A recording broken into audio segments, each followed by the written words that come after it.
Hladno vrijeme i kiša nijesu spriječili našu sugrađanku Slavku Adžović da se još uvijek druži sa ćudima Krnovske visoravni. Studeno je, ledno je, koja je doba godina ipak je dobro.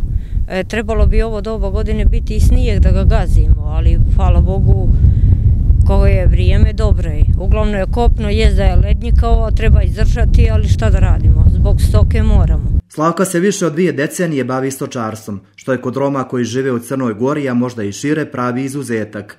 Iako nema ni pedalj zemlje, naša sagovornica je zakrdila preko 100 ovaca i koza, a tu su i krupna grla. Imam 17 govedi, krupne stoke i imam jedno 80-90 ovaca, imam nešto koza.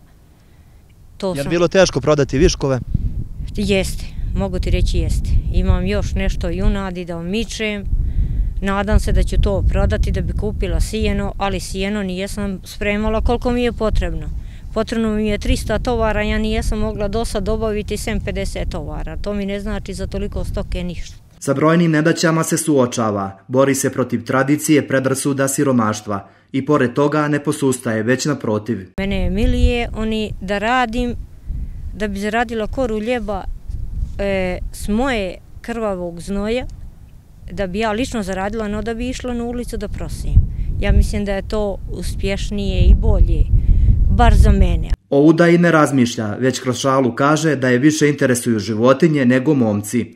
Od jedne krave sam postigla na ovoliko krava, od 2 ovce sam postigla blizu 100. Slavka Adžović poručuje Romima da rade, a da ne prose.